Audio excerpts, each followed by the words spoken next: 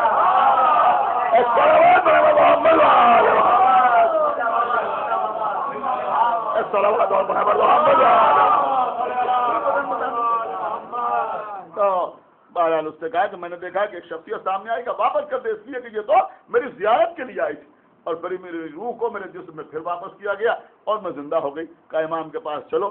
اب وہ امام کے پاس آئی عورت، اور آنے کے بعد جب امام کو دیکھا تو دیکھنے کے بعد کہا کہ یہی شخصیت تو تھی۔ ایک صلوات پڑھیں محمد اس سے معلوم ہوتا ہے کہ اگر روح امر ہے تو امام زین العابدین علیہ الصلوۃ والسلام اولی الامر ہیں۔ صلوات اور پڑھیں میں نے اپنے بات کو تمام کیا تو یہ ہمارے چوتھے امام زین العابدین علیہ الصلوۃ والسلام ہیں، اور بہرحال بڑے خلوص کے ساتھ یہ محفل منعقد ہوتی ہے، لہٰذا ایک آدھ بات بہت ہی جلدی میں آپ کے سامنے عرض کر دوں کہ دیکھیے امام زین العابدین علیہ الصلوۃ والسلام سے بہت سی چیزیں منسوب بھی ہیں، بہت سی چیزیں ایسی ہیں جو مخصوص ہیں آپ کے چوتھے امام سے۔ مثلا یہ نماز میں جو آپ سجدگاہ اپنے سامنے رکھتے ہیں، آپ کو معلوم ہے یہ جو خاک پاک کی تسبیح آتی ہے، اس تسبیح کی ابتدا کہاں سے ہوئی؟ یہ تسبیح کو جو تسبیح فاطمہ کہا جاتا ہے، تو جو آپ تسبیح میں پڑھتے ہیں وہ بھی تسبیح فاطمہ ہے، اور جو آپ اپنے ہاتھ میں لے کے جس کے دانے گھماتے ہیں وہ بھی تسبیح فاطمہ ہے۔ ایک صلوات پڑھیں محمد، ایک صلوات اور پڑھیں محمد۔ یعنی ہو سکتا ہے کہ یہاں نوجوان بیٹھے ہو، جو بچے بیٹھے ہو، ان کو اس کا علم نہ ہو کہ سب سے پہلے یہ تسبیح جو بنائی یہ بی بی فاطمہ زہرا نے بنائی، اور جناب حمزہ کی قبر کی مٹی سے بنائی۔ ایک صلوات پڑھیں محمد جس کی قبر کی مٹی سے بنائی، جناب حمزہ کی قبر کی مٹی سے بنائی۔ کس نے؟ کہا بی بی فاطمہ زہرا نے۔ ان کی قبر کی مٹی سے کیوں بنائی؟ کہا اس لیے کہ جناب حمزہ اپنے زمانے کے سید الشہداء تھے۔ میں کہاں لے آیا کیونکہ جناب حمزہ اپنے زمانے کے سید الشہداء تھے۔ دیکھیں کوئی حیرت نہ کرے کہ جب وہ سید الشہداء ہے تو یہ سیدۃ الشہداء کیسے ہے؟ اس لیے کہ مریم بھی سیدۃ النساء ہے اور بی بی فاطمہ زہرا بھی سیدۃ النساء ہے۔ جب کسی نے رسول اللہ سے پوچھا کہ جب وہ سیدۃ النساء تھی تو یہ سیدۃ النساء العالمین کیسے ہے؟ کہ وہ اپنے زمانے کی عورتوں کی سردار تھی اور یہ قیامت تک آنے والی عورتوں کی سردار ہے۔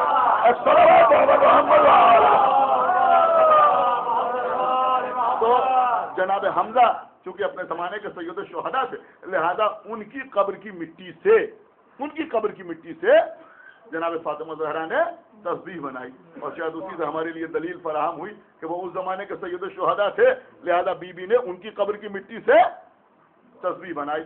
اور اب امام حسین علیہ الصلوۃ والسلام آدم سے لے کے خاتم تک اور خاتم سے لے کے قیامت تک ہر شہید کے سردار ہیں، لہذا امام حسین علیہ الصلوۃ والسلام جس زمین میں دفن ہوئے اس کربلا کی مٹی سے تسبیح بنائی جاتی ہے۔ اور یہ جو سجدگاہ ہے، آپ کو معلوم ہے سجدگاہ کی ابتدا جو سجدگاہ آپ اپنے سامنے رکھتے ہیں، جس کو خاک پاک کی سجدگاہ کہتے ہیں، جو کربلا کی مٹی سے بنائی جاتی ہے، یہ سجدگاہ سب سے پہلے امام زین العابدین علیہ الصلوۃ والسلام نے بنائی۔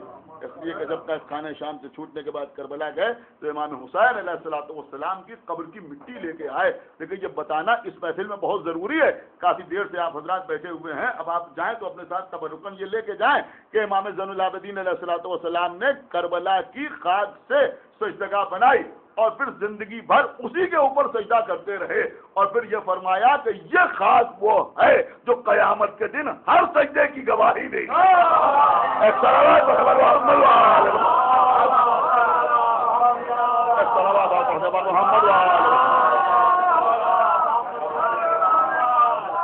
اسی طرح سے ایک پورا استخارہ جو ہے وہ امام زین العابدین علیہ السلام سے منسوب ہے، اس کو استخارہ سجادیہ کہتے ہیں۔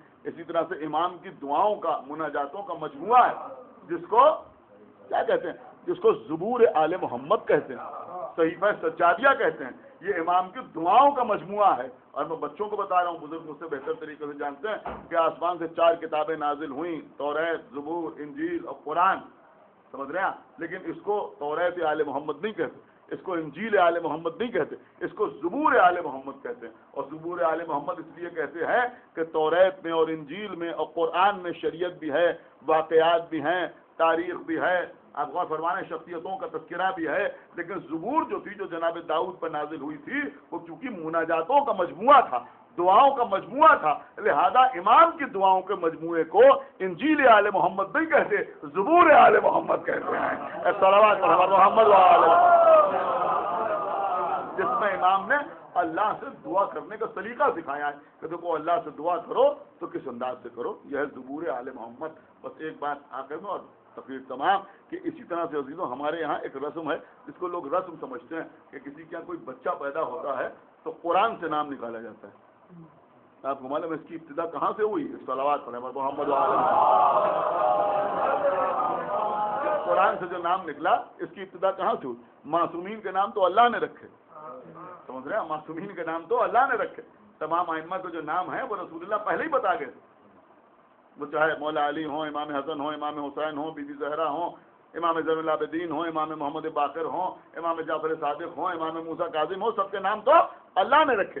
لیکن جب جناب زید شہید کی ولادت ہوئی، وہ جو فرما رہے ہیں، اب جب جناب زید شہید کی ولادت ہوئی، تو کچھ لوگ عجیب عجیب سی باتیں جناب زید شہید کے سلسلے میں کرتے ہیں، خوفزدہ رہنا چاہیے، اس لیے کہ جناب زید شہید کا بڑا مرتبہ ہے۔ علامہ مجلسی نے بحار الانوار میں تحریر کیا ہے کہ امام زین العابدین علیہ السلام نے اپنے ایک چاہنے والے سے فرمایا کہ میں نے خواب میں دیکھا کہ ایک حور میرے پاس جنت کی آئی ہے اور اس کی آغوش میں ایک بچہ ہے، اور اس نے وہ بچہ میری آغوش میں دیا۔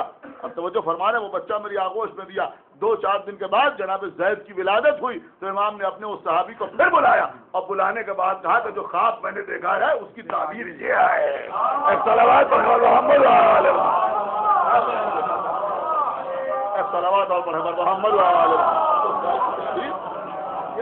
اور اس کے بعد امام نے قرآن منگوایا، اور لوگوں نے پہلی مرتبہ یہ منظر دیکھا کہ امام زین العابدین علیہ السلام نے قرآن منگوایا، اور قرآن منگوانے کے بعد امام نے کچھ دعاؤں کی تلاوت کی، اور اس کے بعد قرآن کو کھولا، اور قرآن کھولنے کے بعد فرمایا کہ اس قرآن کی آیت کے مطابق میں اپنے بچے کا نام زید رکھتا ہوں۔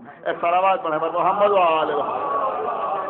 یہ ابتدا بھی امام زین العابدین علیہ السلام سے ہے۔ دوبارہ شب ولادت ہے ہمارے چوتھے امام کی، لہذا آئیے ہم اور آپ میں جو دعا کریں کہ پروردگار سے جو واسطہ محمد وآل محمد کا تمام حاضرین محفل اور بانیان محفل کے دلی مقاصد کی تکمیل فرما، پروردگار سے جو واسطہ محمد وآل محمد کا ہم کو عمل صالحہ کی توفیق عنایت فرما، ہمارے عقائد کو صحیح و سالم رکھ، ہم جب تک زندہ رہیں آل محمد کی محبت اور ان کے دشمنوں کی عداوت پہ زندہ رہیں، اور دنیا سے جائیں تو یہ دونوں عظیم ترین نعمتیں اپنے ساتھ لے کے جائیں۔ پروردگار جلد از جلد ہمارے امام زمانہ کا ظہور فرما، اور ان کے اصحاب اور انصار میں ہمارا شمار فرما۔ حضرات ایک باواز بلند صلوات پڑھیں۔